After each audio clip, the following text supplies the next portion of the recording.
What do consistently successful organizations have in common? Scouts and evaluators at every level contributing to the cause. Organizations like the Ravens, 49ers, Lions, Rams, and Patriots have continued to put people in leadership positions, and even when they don't get the job, they are consistently among those being interviewed. Today's guest, Martin Mayhew, has been one of those big time contributors throughout his career and joins us to talk all things scouting, roster building, draft, and more here on Scouting the League.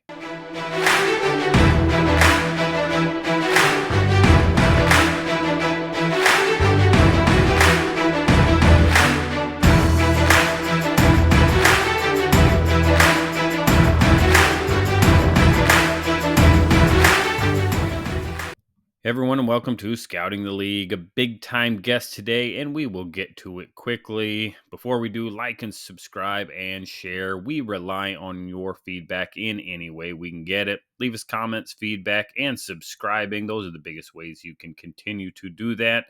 At Scouting the League on YouTube, subscribe on Apple Podcasts, check us out on Megaphone and Fans First Sports Network, and of course, give both Neil and I a follow on X. We are at Inside the League for Neil, at Right Step ADV for me. Follow, leave us comments, and leave us questions. Hopefully, we can answer in the coming weeks.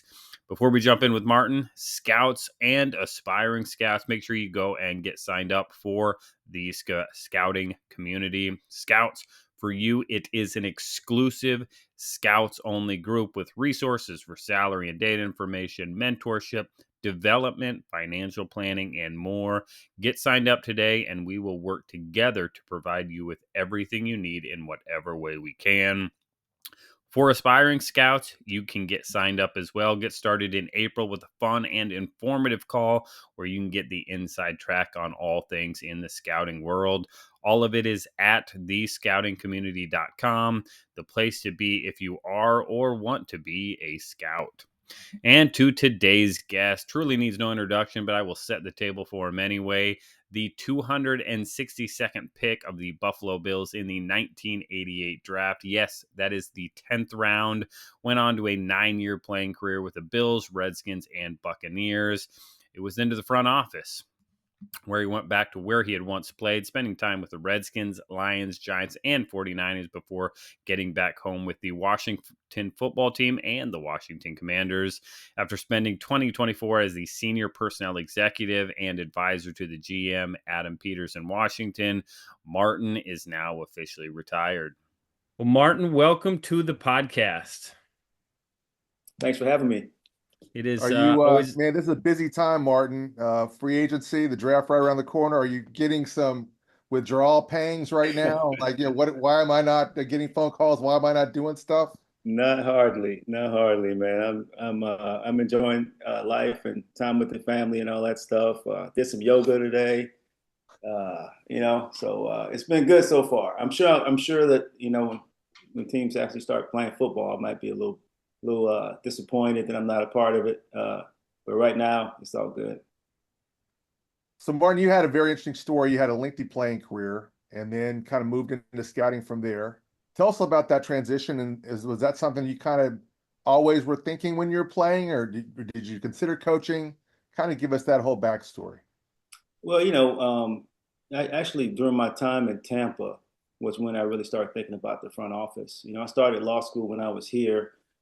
With Washington, did a year and a half of it, but I took that time when I went to Tampa and I dropped out of law school. But then I had an opportunity to be around Rich McKay. And I saw Rich McKay and I saw what he was doing, the way he put that team together down there. And I started, to get more interested in working in the front office.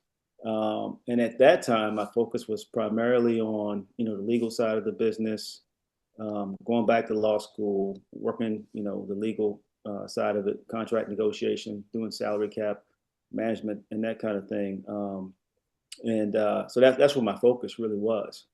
When I graduated from law school, I didn't have many opportunities in the league. So nothing was really coming together for me. I went to the XFL.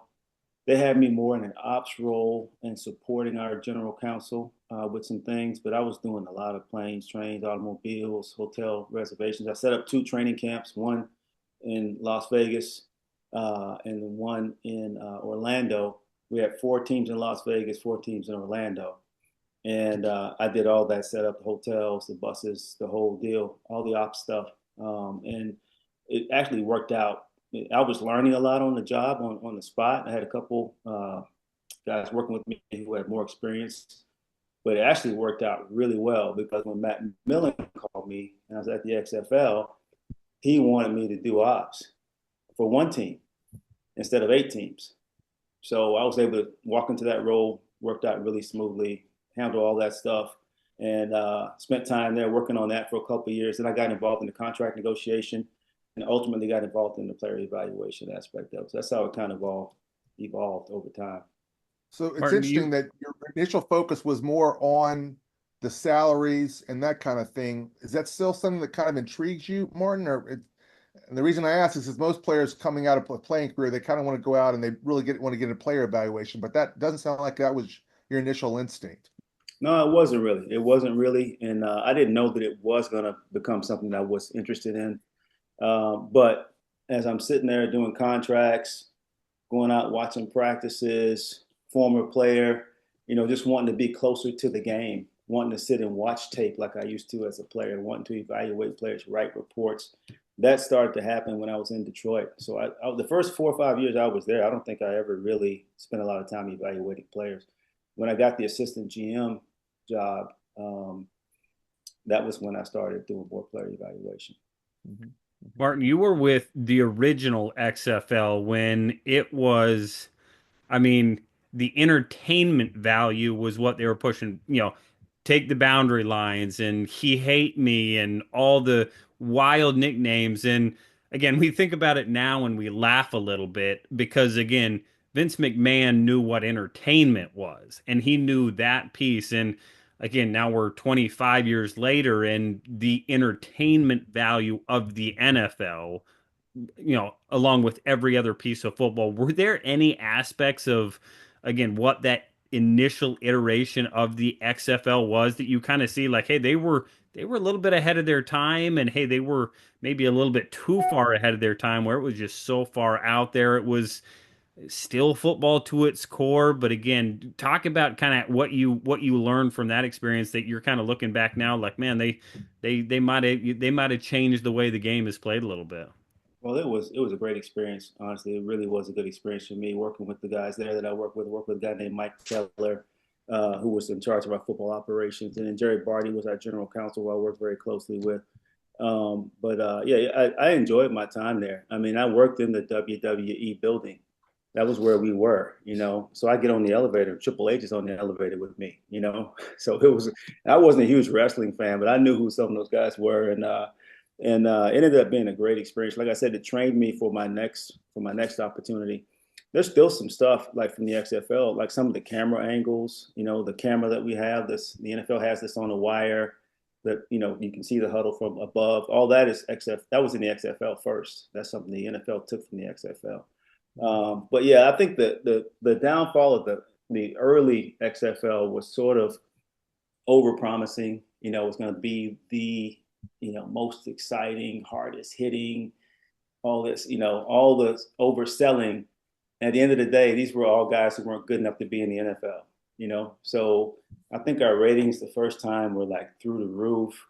Then the second time they dropped down a little bit. Then the third week it was like the bottom. I don't know what they're doing now. They've got it going again. They're not over promoting it now. It is a good developmental league for us. I think we got some guys from there in the past, but it was a fun experience, and I learned a lot doing it. Yeah, I can imagine. I don't know if I would have ever stepped on an elevator if Undertaker's there. Like I'm taking the stairs on this one, Yeah, right? yeah. No, it was Well, it was fun being in that building and being a part of that, and I had an opportunity to be around Vince McMahon and his wife, at times. So it was pretty interesting.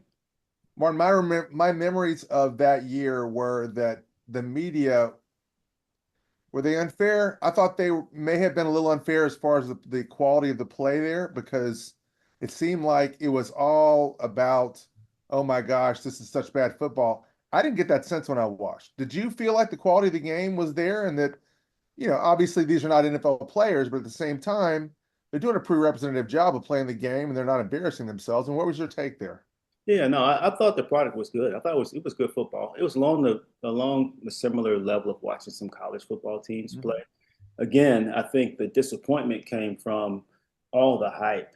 I mean, wrestling is hype. Wrestling Mhm. is advertisement. Wrestling is promoting your product and getting people to put eyes on it. And so they sold it, way oversold it, and it didn't measure up to what people were expecting, I think. Mhm. Yeah.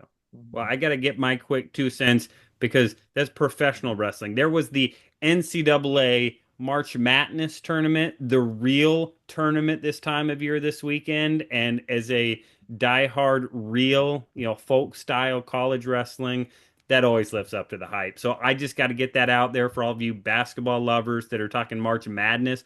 March Madness with a T is where it's actually at. So again, if anybody missed the finals, they were on ESPN. Go back and watch them. Some unbelievable matches with outstanding wrestlers. And again, Martin, you know from being in the building, again, there were some of those guys where you watch them, you could just tell they were wrestlers. You know they had the box checked in the scouting report, and Gable Stevenson, who big time upset in the heavyweight final match.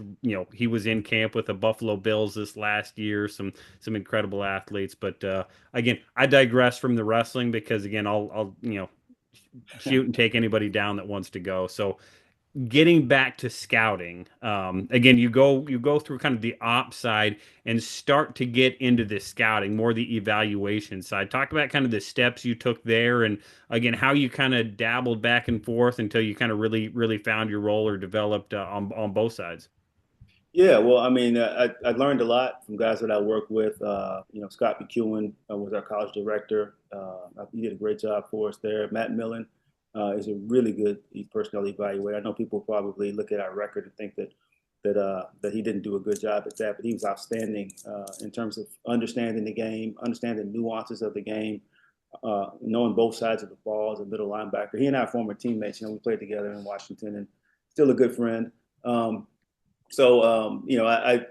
started watching tape with him, started watching tape with Sheldon White, who's with the Pittsburgh Steelers now, Mhm. who's a good friend of mine. So I came in that way. I think I might have benefited from coming in as a Blesto guy and working up each step and doing all that. But I think that one thing I had that other people didn't have was an understanding of the complete picture. So having the cap experience, having the contract negotiation and contract evaluation experience, as well as the player evaluation piece, I thought helped me a lot in terms of being a GM there and working there as a GM. So I thought I was pretty well rounded. Was the thing that really helped me more so than anything else. But it was a good group that we had. I think the thing that hurt us the most, and you can go back and check this. I think this is right. I think the first 7 years I was there, the 7 years I was there with Matt, I believe we changed coordinators or head coaches every single year. So we never really got any traction. And the scouts didn't really know what they were looking for. For example, we were playing a lot of pressure defense and playing a lot of man coverage, so we go and pay Dre Bly in free agency. Well, then we fire that coordinator. We hire Rod Marinelli. He wants to run Tampa too. But that's not what Dre Bly does. Then we trade Dre Bly. Then we go get Brian Kelly, tell him at his tail end of his career. So, I mean, that was a constant thing, the churning of the roster and trying to find players that fit throughout those first 7 years. So when I got the job after that, I tried to stay cognizant of that, and try to have some continuity. Now, we did change head coaches too, when I was there. But we tried to have some continuity on both sides of the ball and tried to keep the schemes relatively similar to what we started doing with those guys. I think the point you made about continuity is probably one of the most undersold stories in the league. We saw the Cowboys move up their OC rather than go out and get a flashy head coach, win the press conference kind of thing. And while that was surprising, certainly, I think you can see there certainly are arguments on that in that regard for that very reason. That's something that we kind of given a lot of conversation to in this space, and probably more so than a lot of others have. Now, when you got to Washington, I believe, let's talk about some of the GMs you've worked for. That's one of the things that we kind of focus on here. When you got to Washington, was Charlie there? When I got to Washington, it was 1989. I started off in Buffalo, and Charlie Cashley was here. Bobby Bethard was actually, I think, still in the building. Okay. But Bobby left, I believe, that off season when I came in, and Charlie Okay. became GM. Okay. So you worked under Charlie exclusively, or was there kind of some overlap there? Um, when I was playing here, No, when you had left and now you're transitioning into an off-field role. yeah. Well, so when I came back here to go to law school after my career, I interned with the Redskins, and at that time, Charlie was the GM. Okay. I Okay. worked for Charlie. During that time, when I was interning here, the team was sold, and Vinny Serrato became the GM, and Dan Snyder became the owner when I was in law Okay. school, still here. Okay. All right. So that was my work with Charlie. Okay. So all right. So you worked with Vinny as well then? I did. Yeah. Okay. Wow. Well, those are some pretty turbulent years then. Did you Yeah. get a sense of either one of them long enough? I mean, you didn't get to spend much time with them, it sounds like. Did you get a sense kind of their strengths and weaknesses enough did you get to work with them enough to get a sense of their strengths and weaknesses? What I'm trying to say. Yeah. Charlie. Yeah, because I played here when Charlie was GM, and Sure. then I came back when he was still here. So Charlie was one of the most one dedicated, thorough. He was just a grinder, man. I mean, I don't care what time you got here, he was already here. Whatever time you left, he was still here. He did an incredible job. You go back and look at Plan B free agency, which a lot of people have forgotten about. But basically, you could protect your top 37 players, and then the other players were free agents. And that was what the league, I think, tried to do to get around having true free agents. But you look at some of the players that came here as Plan B free agents. I mean, I came here as a Plan B free agent. I became a starter. Brad Edwards, Danny Copeland, Jumpy Gathers, Ernest Biner, Ray Brown. So many of those guys. I'm leaving some out. There was a ton of guys that he aced that test. And that 1991 Super Bowl, we had a bunch of guys who had been cast away, not cast away, but they weren't considered the top 37. A bunch of those guys starting out in that game and played in that game and producing in that game. So he did a great job of that. And I have great respect for Charlie. He stayed in touch over the years. We still talk every now and then. And I have a ton of respect for him. He did an outstanding job here. Mm-hmm. Vinny, I didn't really get to know Vinny. Funny story. It's not funny. It's a story. So We're here for it. yeah. So I played for the Bucks. I played here. Went to play for the Bucks. So just so happens when I'm interning here, we're playing the Bucks in the wild card game. So I go to Vinny. I'm like, hey, Vinny, man, I'd love to go down to Tampa to the game. Can I go down with the team? He goes, no, you can't. I'm like, okay. So I booked my own flight, get a hotel room, rent a car, get our PR guy to give me a pregame sideline pass. So I just pop up on the sideline before the game. And who do I bump into but Matt Millen? Matt Millen is doing the game for, I think, CBS or whoever's working for at the time. And we start talking and that. And literally, probably 6 months later, or maybe longer than that, maybe about 9, 10 months later, was when he called me to see if I wanted to go with him to this team. And in fact, he didn't tell me what team it was. He said, hey, I got a job. I'm going to be the president of a team. I want you to come with me. And I said, what's the role? He said, I don't know. I just want you to come. So I've moved to Connecticut with my wife and my daughter. We're living in Connecticut. I'm working for the XFL. He's like, are you coming? I'm like, I don't know what team it is. I don't know what job it is. I don't know anything about it. I called my ex-wife. She thought I was crazy. I was like, yeah, hey, we're going with Matt. Well, where are we going? I don't know. So, it ended up being Detroit. She's from, my ex-wife is from California. I'm from Florida.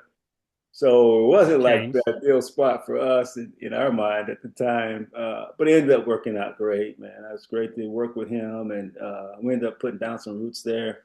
Spent 15 years there. My 2 oldest kids pretty much had the same friends all the way from kindergarten all the way through, So it ended up being a really good experience for us. But that's how I ended up there. And I didn't get to know Vinny all that well. I was kind of ending up my internship when the team was sold. and uh, and I moved on after that. After I graduated from law school, I just moved on. Mhm. Well, those turned out to be some pretty crazy years when Snyder took over. So maybe you were better off in a different address at that point anyway.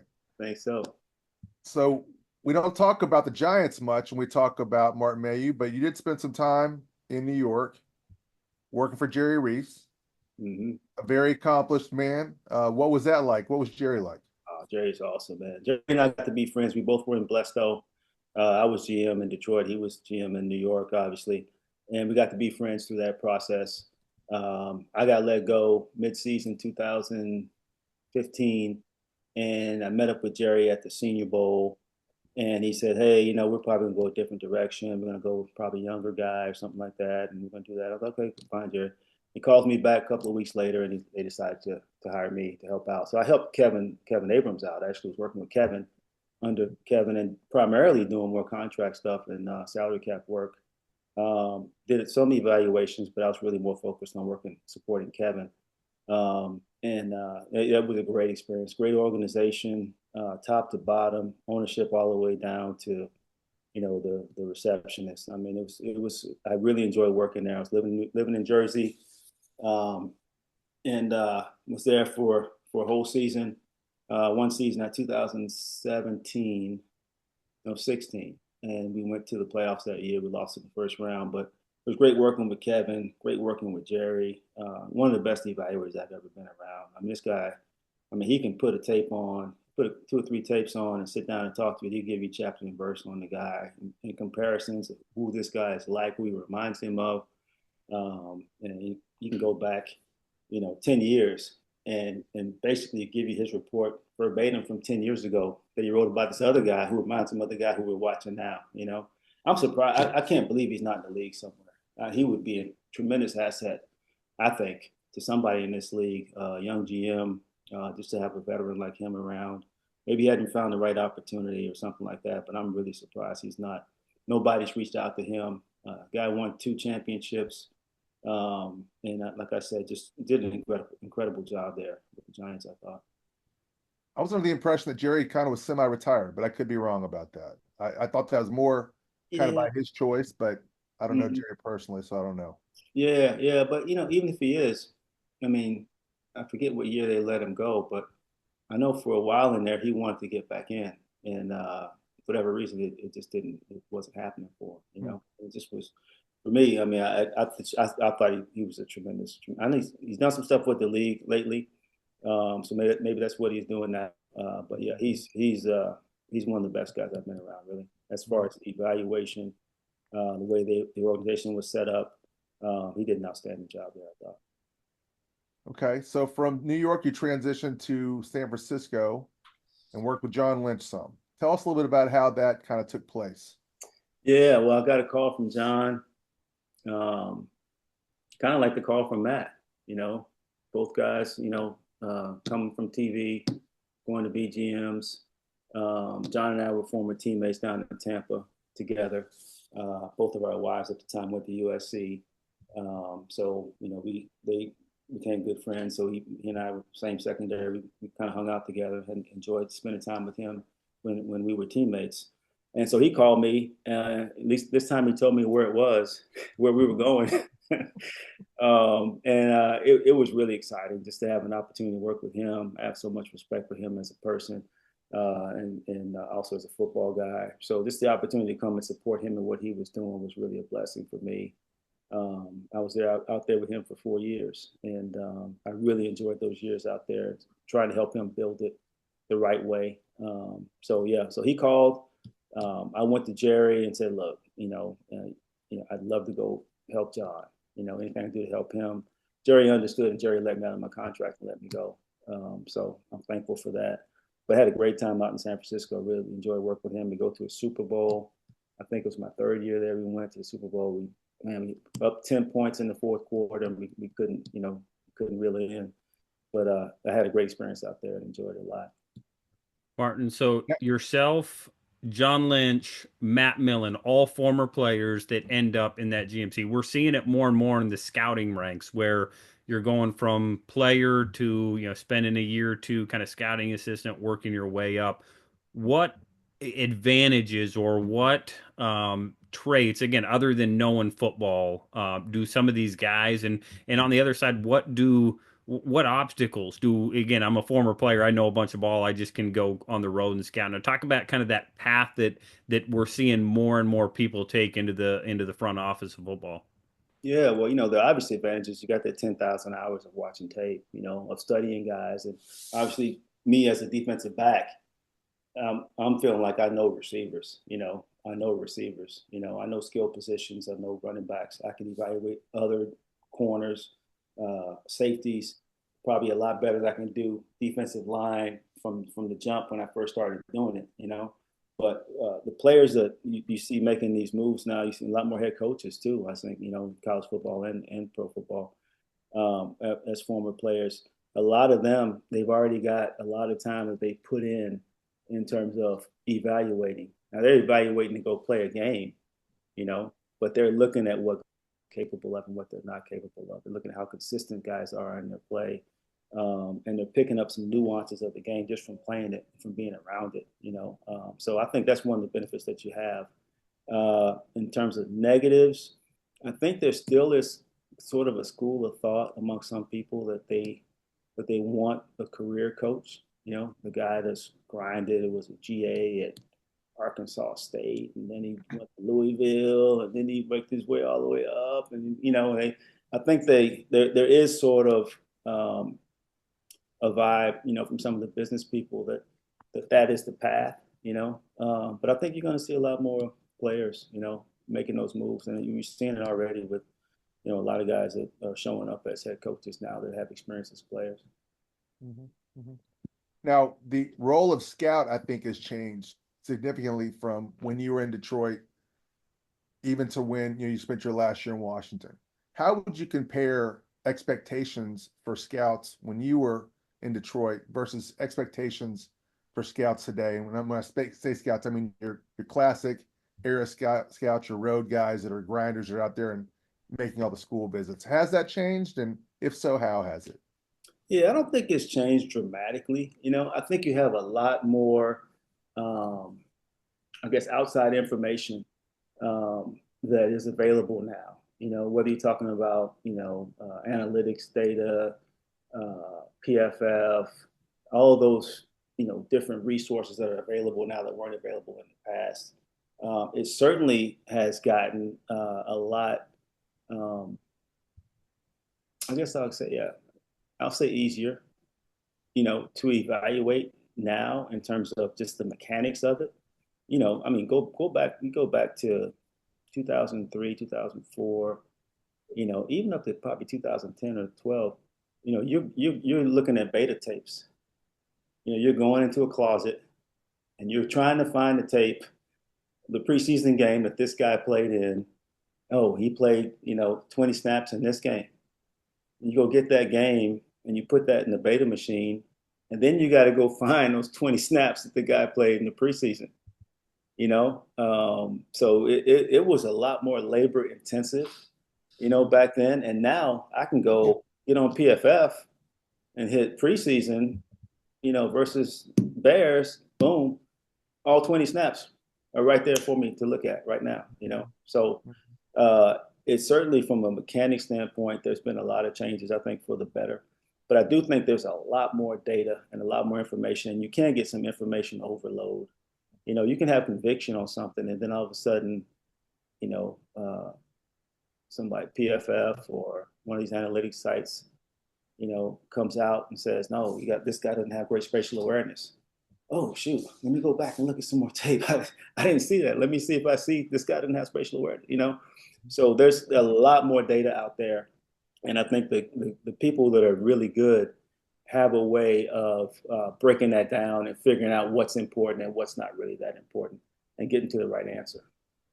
Now, obviously today's scout is a lot more tech savvy and probably a lot more accepting of analytics and what we'll call the math side of football. But what I get back from your older scouts is they may be less able to build those relationships and get the kind of character information that is such an essential part of the draft. Has that been your experience as well, Martin? Have you seen maybe some of the younger guys takes a little while longer for them to kind of get into it where they can get in and get those really difficult facts that sometimes you have to make that decision? Yeah, I think so. I think that's a very real thing. And I think it really is not necessarily those guys not being capable. It's that they're growing up in a different era. You go into any college now and you see everybody looking at their phone. You know what I mean? They're not great relationship builders a lot of times. Some of these young kids are not great at that.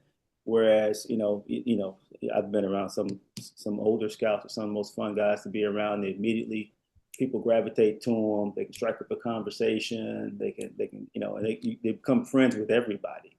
Every campus that they go to, they have friends on that campus, and they can get inside information that if you're just doing your job, showing up, watching tape, and asking, the pro liaison because you're supposed to, you're going to get what you get, But some of the older guys that I had an opportunity to work with were great at building relationships, great at maintaining those relationships. And for that reason, they're much better at being able to really discern, the character of these guys and football character and personal character and get real good background information that some of the younger guys have trouble getting. Mm-hmm. Mm-hmm. You talked Now, about one question we like to ask GMs. Go ahead, Robert. you talked about the kind of perhaps older school thought of like, hey, this is the track. You become a scout track, you become a coach track, and you talked about one of the kind of the unique advantages coming from the business side. You were well rounded. You knew the contract side, you knew kind of the football ops side, and then you got into the scouting. You were really well rounded as you moved up. Again, in today's world as a scouting assistant, you're going from a scouting assistant, probably to an area scout, to a regional, national. Again, you're just coming up in that way, and it's hard. You've got a full-time job to do just to do your scouting job, just to do the role you're in. How would you be encouraging as a GM, as an executive for your scouts to, again, get outside of their lane a little bit, not in an inappropriate way, but to bring that well-roundedness to their role that's going to ultimately make them a more valuable member of your front office? Yeah, a lot of times it's up to the individual guy to make that happen, but there are opportunities, I think, to kind of to work on different areas of the game. For example, you could have a guy who is a scouting assistant who's working primarily on pro stuff, and then you say to him, hey, I want you to focus on some college stuff this year. Learn the draft process, learn more about these college campuses, get on the road and go out to these schools and evaluate these players. You can also give them some responsibilities that are outside of the player evaluation piece, whether it's working on some undrafted free agent contracts, get them involved in that process and teach them. And you'll see that some guys will embrace that and be excited about the opportunity to do something that they haven't done yet. And some guys will back away from it because they don't feel comfortable, And the guys that really continue to learn, that are focused on continual learning and getting better and improving their skill set are the guys that ascend, in this league, and some guys get very comfortable in a role and they're very happy and very comfortable being college scouts and they don't aspire for anything different, maybe being a college director, but the guys that you see really ascend are the guys that are willing to sort of expand what their knowledge base is. Mm-hmm. Mm-hmm. Okay. All right. So let's have a little fun here, Martin. Let's dig into some of the notable draft successes you had while you're in Detroit. All right. I'm going to kind of take you through a few players. Matthew Stafford, first pick in 2009. Now, some people may say that's an easy pick. Talk about kind of going into that and the decision-making process and all those kind of things, because it's easy for us to sit here and say, oh, well, here's a guy that's won a Super Bowl, but I'm sure it wasn't as cut and dried for you as maybe it seems like it is now. Yeah, well, I tell you what, as time passed, it looks like, well, how could you not, take Matthew Stafford because he's done all of these great things. But there was a guy named Mark Sanchez who, going into the draft process, there was a question as to who was going to be the better quarterback in the league. We started the process. Now, as we moved through it, it became clear to us that Matthew was our guy. Scott Linehan loved him, raved about him. He really wanted him. Coach Schwartz really wanted him. Our college director, we were all on the same page. I really wanted him. By the time we got through the entire process, I think after the pro day was when we all were on the same page. But even after that, if you look at it, Mark Sanchez goes to the AFC Championship as a rookie. Yeah. Yeah. Then he does it again. And, you know, Stafford hadn't done that. Now, Stafford didn't have the people around him that Mark Sanchez had around him, and we were well aware of that. As we improved our team, you know, he elevated his game, continually elevated his game. So there's no doubt who the answer is now. But if you go back to January of, I think it was 2009, there was a question, and Josh Freeman was probably in that conversation too, you know. Mm-hmm. But yeah, no, Matthew has been incredible, just in terms of his his arm talent, obviously, but then the mental side of the game for him, he's on another level, you know. He had tremendous recall of situations. He could handle game plan changes mid game, all those things mentally. He was great at that. So I'm not surprised at all with what he's done. I think he's the first ballot Hall of Famer. Hopefully, hope he invites me. You know, I want to go. You know, but no, man, he's a stud, and he was a stud really from day one. It took a while to get the talent around him at a level where he could really show it. It took 2 years really. The third year, we got to the playoffs, lost to the Saints in the first round. But it took a couple years to get people around him who were good enough for him to really elevate his game. Do you recall, you referenced the arm talent. Do you recall scouting a quarterback who had a better arm than Matthew Stafford in your career? Well, no, but I can tell you this. After we drafted Matthew Stafford, I probably didn't watch a quarterback for 3 or 4 years, so I missed a few years. Probably, good point. But no, man, this guy, man, he can throw from any angle. He can do the no look passes. He can throw the deep outs and all that. He's very accurate down the field on the nines and the eight route. I mean, he can make any throw from anywhere on the field. You know, mobility is sort of, if you had to say there was something that you wish he was, you know, you wish he could take off and go for 50 yards, like Jaden Daniels did sometimes. But no, this guy's arm, man, and his mind. Those were the two things that make him a great player: his arm and his mind. Mm-hmm. Now, the next year, you took another pretty dominant player, certainly on the college level, in Ndamukong Suh. Can you recall how it who else was maybe you're looking at, and what tipped the scales for Suh? Yeah, there were only two guys we were looking at. We had the second overall pick. It was going to be Suh, or it was going to be Gerald McCoy. We needed help on the defensive line. Two studs, two really good players there. We had super high grades on them. It was going to be one of those guys for sure. There was a lot of back and forth in the draft room about which one. Ultimately, ended up being Ndamukong, and we felt like that was the right choice. And he changed the persona. That was the thing that he brought to the table. The persona of our defense changed when he stepped on the field. You know, this guy was dominant. He was mean, a little over the top, sometimes nasty. You know, but he got after people, and he's the people, and so he was the right guy for us at that point in our organization. He was the ideal pick for us. You know, and you know, I think he can still play if he wanted to. I mean, I don't think he's retired yet officially. But he's had a heck of a career as a player, you know, perennial All-Pro and Super Bowl with Tampa. So, yeah, he ended up being a great pick for us, obviously. Hate that we lost him, and that's on me. You know, we should have done a better job of keeping him. But no, he was an outstanding player for us. With those two guys, a lot of success with investments. I think that's one reason why he's kind of stayed out. His price tag's a little high, is what I've heard. Mark, go ahead, Rodrik. With both those guys, again, you always, every franchise talk about resetting the culture or setting the culture or getting the culture right. Again, you got not just really good football players, but dudes on both sides of the ball at that point in those 2 years. again, different personalities. Again, that's what you want on you wanted certain personality on offense, certain personality on defense. And again, that's what those guys were. Talk about how they allowed you to shape the rest of that roster as you continued to build it out. You talked about adding those pieces around Matt. Again, you end up adding pieces around Indomitian on that defensive side as well. What did those guys as leaders, even as young players, do to help you guys continue to ascend? Yeah, well, both of them had they obviously very different personalities, but they both were leaders in their own way. And Dominican, we go out on the road, be at a road game, myself and Tom Lewan or Sheldon White, we go to a restaurant. All of a sudden, you see 8 big giant guys walk in, and then Dominican was bringing the defensive line in. They all ate together. They all ate with him. He footed the bill. But he led that group. He led that group, and that group followed him.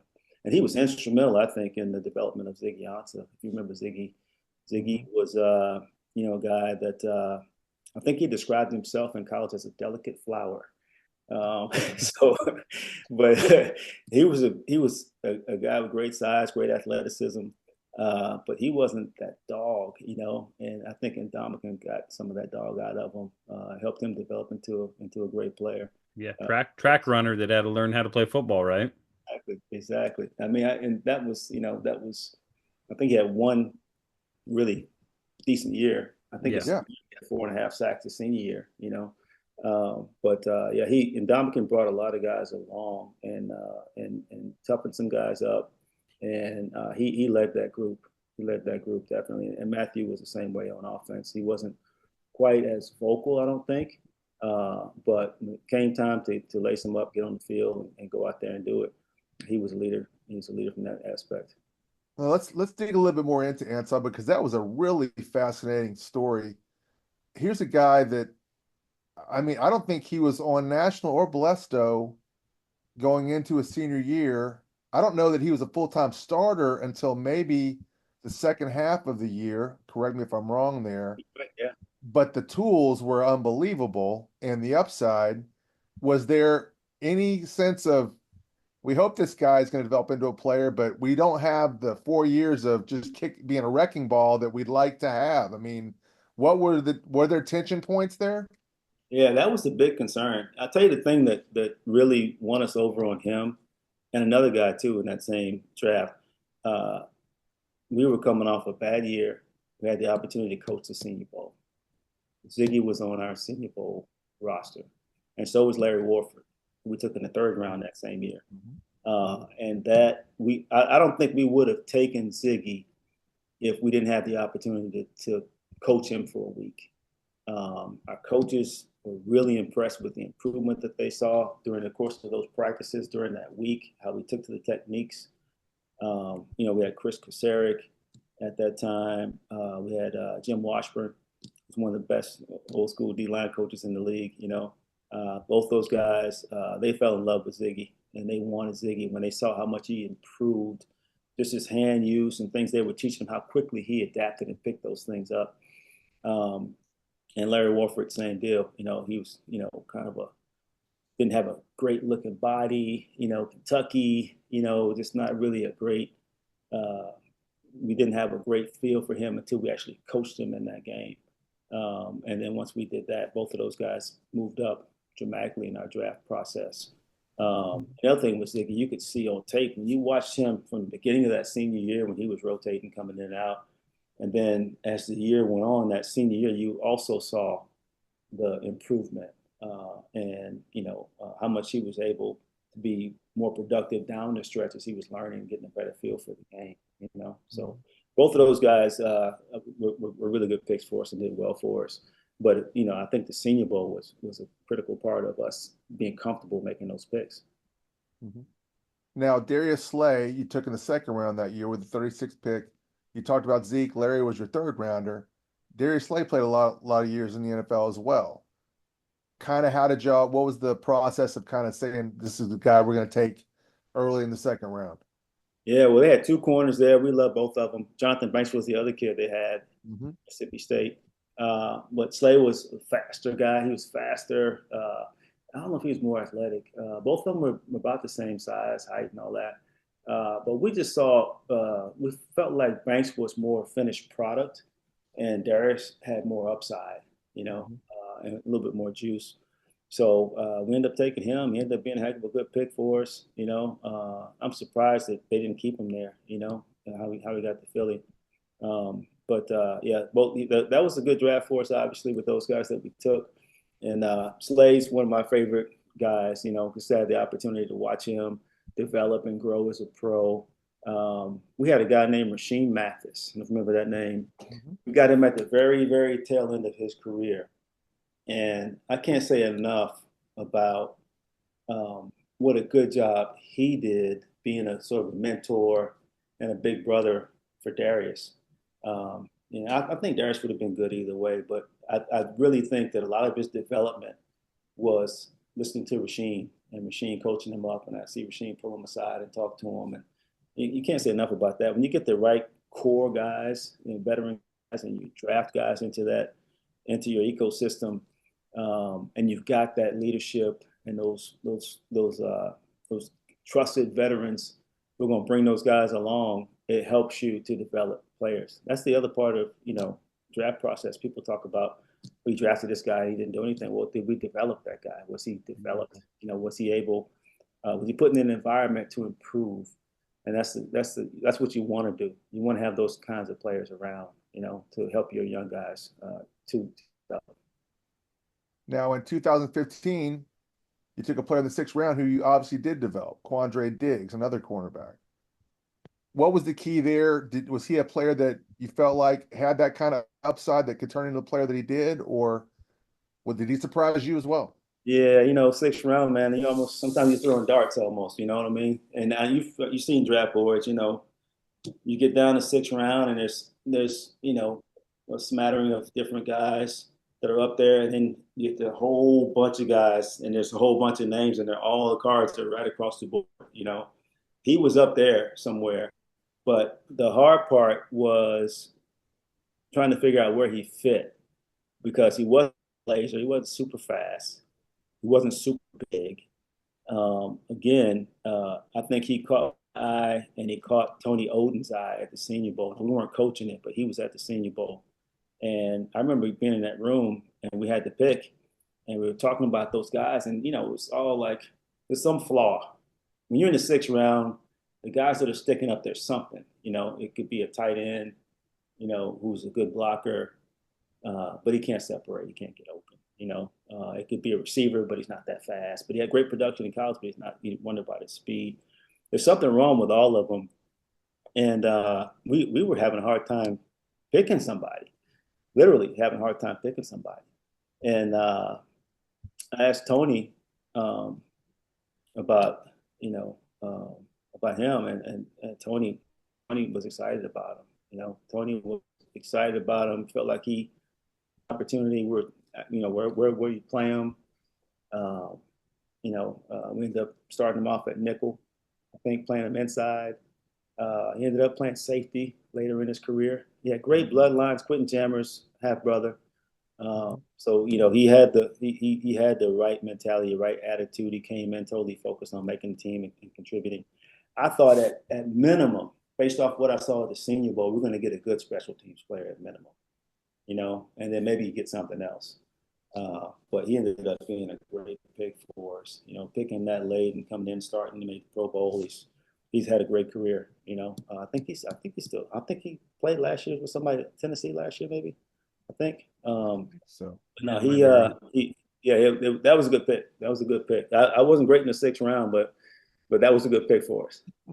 There's always players as a scout where throughout the draft process, again, in season through the spring, where it's like, I just I just need a refresher. I'm going to go watch this guy because man, he's just fun to watch. He's just a great ball player. Just enjoy his film. He could be anywhere first round to man, I just want this guy on my team. Were there some guys like that over the years? It's like regardless of where they ended up on the draft board, what team they ended up, like man, that was just he was just fun to watch play football. Yeah, the first person that comes to mind is Louis Delmas. I don't know if you remember him. He was a free Western safety. Michigan. That dude, man, he played with his hair on fire, man. He would run through you. He had great range from the middle of the field and was super aggressive and physical. And he wasn't a really big dude, but he would blow you up, man. It was fun watching his tape. I remember watching it, me and Jim watching it together. And yeah, Jim really liked him. He said something really profane that I can't repeat. I'll tell you later, Neil, what he said. But yeah, we were watching him and we were like, we're taking this dude. We are taking this dude, man. He really helped change the personality of our defense. You get him out there, you get Sue out there, get people flying around. He was a big part of what we did. He got hurt, probably only played about 5 or 6 years because he had some, I think he had a sports hernia or something that didn't really heal up right. So he didn't have a really long career. But he played with his hair on fire. Man, he was fun to watch. Yeah, yeah, that's outstanding. Well, again, we got a lot of scouts listening. You've been in their seats, you've been in their chairs, you've been in their shoes. Whether it's this time of year or during the fall or just as they're going through their scouting journey, their evaluation journey, moving up in the world, what's the biggest thing as you're talking to guys out on the road, guys in the building, like, hey, keep your head down, keep doing this, stay true to this. What's your advice, or what are you really, telling guys and girls to, hey, just keep on doing your thing? Best advice you'd give everybody. Yeah, the best thing you can do when you're on that road, man, is just be thorough. If you think of something that crosses your mind, maybe we should follow up on this. Follow up on that thing. Follow up on that. It's going to come up later. So just really be diligent about getting all the details, as much information you can get. And then when you get it all in, have conviction. Come and speak with conviction about the guys you feel really good about. Come and pound the table on guys that you think are going to be successful. It could be free agents. They could be seventh round picks. But the best scouts that I've been around, the guys that I've been around who are really good, are the ones that speak with confidence and conviction on what they truly believe. And don't start backpedaling when somebody else says something different, or don't try to measure it. But come in, one, be diligent, work to get every single detail you can get on the player. But also, guys you feel good about, make sure you let everybody know this is a guy I feel really good about. Yeah. That's outstanding. Be diligent, be thorough, and have conviction. I know from sitting in the room again. That's you feel better as a staff when everybody around you has conviction on the guys. You feel good about pulling those cards off the board, and you feel good about where your team's going to end up going. So, Martin, this has been fantastic. Are you a social media guy? Are you a I'm putting my thoughts out there on YouTube, Twitter, Instagram. Are you out there where people can come follow you and get in touch? Not so much. I mean, I have a Twitter account. I'll tweet something every now and then, or more. I'm more of a retweet type of guy, I guess. So I do have Twitter, and or X, I should say. I have X, and I have Instagram, but my Instagram is private, so um, I'll let everybody in on that. But Twitter's Perfect. probably my thing. Perfect. Well, We're we'll get that Twitter handle dropped. Do you know what it is offhand? No, but Uh, I can look it up. Again, I know how the Twitter machine works, how the X machine works. We'll get it dropped in the notes for everybody to see. Martin Mayhew will be a good follow. I'd imagine we have not seen and heard the last of you. So whatever is, retirement, semi-retirement, whatever's coming up, again, it's going to be good. With the great thing about getting to your spot is, hey, you've got options, and options are always nice. Options are always good. So, really appreciate having you on today. thanks for having me. I appreciate it. That was fun. Agents, before we go, make sure you go check out Agent Live 360. It is at agentlive360.com for everything you need for your agency, from players to coaches, managing profiles, tracking invoices, sending invoices, getting paid, keeping up on every element of your entire agency. Notification emails, file folder storage, ROI, transactions, invoices, calendar, contracts, teams, reps, everything all in one spot for you. That is Agent Live 360. Hop on, request a demo. Yours truly will hop on, walk you through it. I can promise you we will talk some football as well. Sign up now with code TRIAL90 for a 90-day, 3-month trial at just $10 a month for Agent Live 360. That's at agentlive360.com. Go check it out now.